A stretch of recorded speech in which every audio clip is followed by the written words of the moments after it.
শুধু জুলাই দ্বিধা বিভক্ত হয় নাই, বাংলাদেশের রাজনীতিটাকে দ্বিধা বিভক্ত করে দিয়েছে। জুলাই একদিনে তৈরি হয় নাই। যেমন জুলাই মাসটাকে 31-এর পর আরো 5 দিন আমরা বাড়িয়ে নিয়েছি, 36 দিন। ঠিক তার আগেও 17 বছর জুলাই ফাউন্ডেশন ছিল। সব মিলে যদি বলতাম আমরা জুলাই, তাহলে বলতো যে 17 বছরের জুলাই, তাহলে এই কষ্টটা আমি আপনি পেতাম না।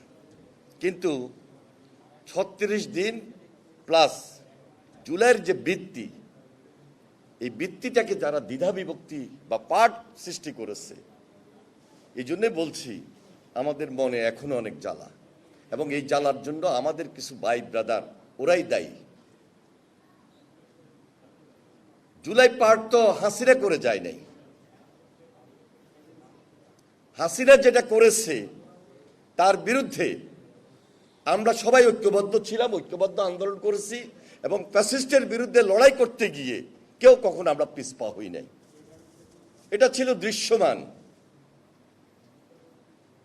এবং আপনি যদি হিসাব করেন যে দৃশ্যমান সে আন্দোলন, তাহলে ডে 1 থেকে শুরু করে 17 বছর প্লাস 36 দিন, এটা হলো হিসাবের কথা। সেখানে যাদের ত্যাগ ছিল, যাদের শ্রম ছিল, যাদের ঘাম ছিল, তাদেরকে তো ভুলার নয়।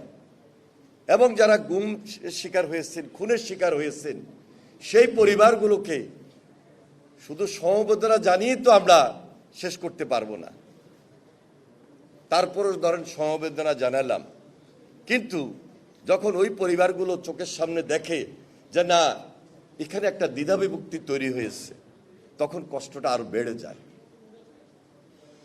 আমরা শুধু জুলাইকে বিভক্তি করি নাই, এই বিভক্তিটা আনতে গিয়ে কেউ কেউ তাদের প্রায়োরিটি, তাদের প্রাধান্য, তাদের প্রভাব শো করতে চেয়েছেন, এবং তাই করেছেন, বেনিফিটও নিয়েছেন। 5 তারিখের পর অনেকে অনেকভাবে বেনিফিট নিয়েছেন। নির্বাচিত যদি বিএনপি আমরা দায়িত্বে না আসতাম,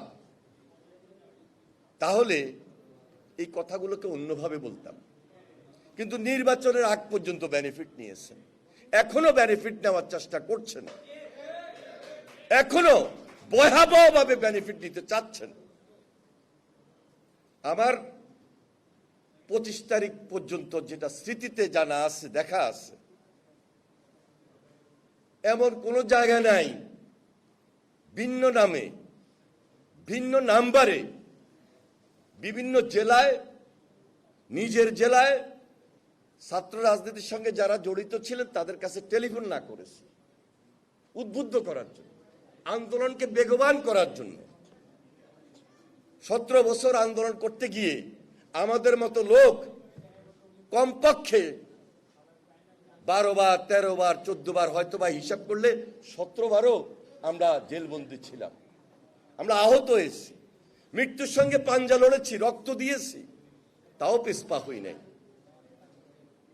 এই জন্য বলছি শুধু জুলাই দ্বিধা বিভক্ত হয় নাই, বাংলাদেশের রাজনীতিটাকে দ্বিধা বিভক্ত করে দিয়েছে। বাংলাদেশের যে আমার আপনার যে একটা স্বাভাবিক জীবন ছিল, 5 তারিখের পর তো আমি আপনার স্বাভাবিক জীবন চেয়েছি, এই জীবনটাকে তারা পর্যন্ত দ্বিধা বিভক্ত করে দিয়েছে।